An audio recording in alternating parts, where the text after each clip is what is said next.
Terima kasih saudara pengacara majlis, ahli-ahli panel yang terkemuka, terkenal, ahli politik dan rakan seperjuangan. Ladies and gentlemen, I have 10 minutes. It's of course obviously a very difficult area, not for no reason to speak, but because of the time limit.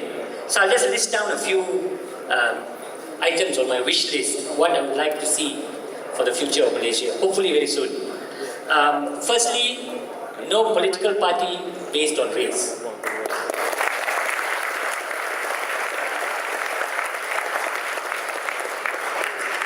Independent and credible public institutions. The judiciary, the police, the civil service, the MACC, for instance. Thirdly, greater democratic space, which means freedom of expression, freedom of assembly, a free media as well. Fourthly, recognition and acceptance of meritocracy, with support and programs for the poor and marginalized.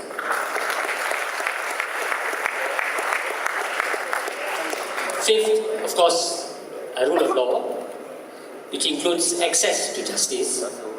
And finally, a comprehensive public health care system for all Malaysians. Well, I still have about 7 minutes, I think, so I can now expand a little bit on my pet topic where I've been harassed by the journalists and newspapers on a daily basis on what's happening in the courts. The Perak crisis.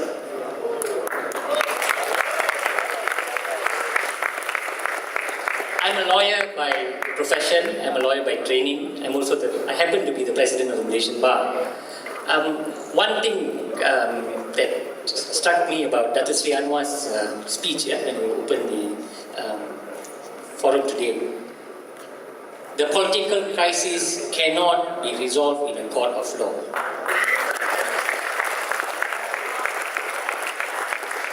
We have said it so many times. No court of law can decide who is the Menteri Besar of Perak.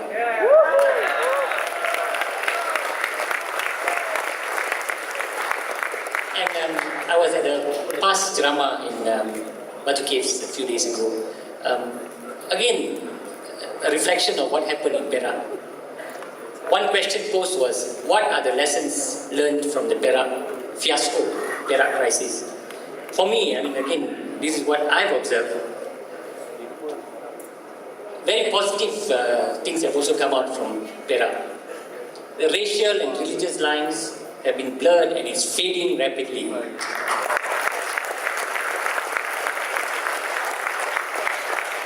The politics of race and religion is fast diminishing. Barisan Nasional cannot rely on race, cannot rely on religion to divide the people.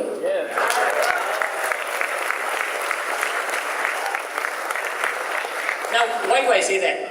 When I remember this, after March 8 last year, 2008, YB Lim Kit Siang calls it a political tsunami. Why do I say that? When Dato' Sri Nizar was appointed Menteri Besar, shortly after, a few days after every other state had appointed their Menteri Besar, most of us did not know him. Most of us have never heard of Dato' Sri Nizar. It's a fact. And it is a fact also that many non-Muslims were apprehensive. Why? Because then, of course, Nizar Jamaluddin was from PAS. And here, Perak was a multiracial, multi-religious state. It wasn't like Kelantan or Terengganu or Kedah. But amazingly, in a very, very, very short space of time, even within 3-4 months, Dato' Sri Nizar was immediately accepted as the Menteri Besar for all Perakians.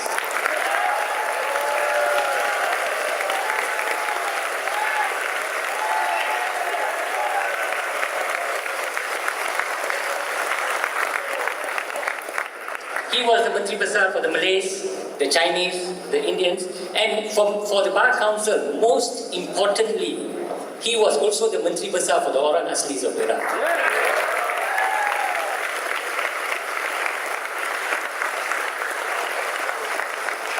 And for me,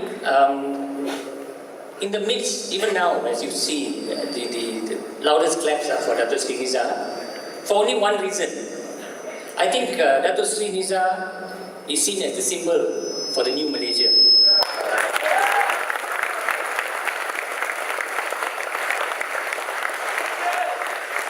A Malaysia without consideration for race or religion, a Malaysia premised on justice and rule of law.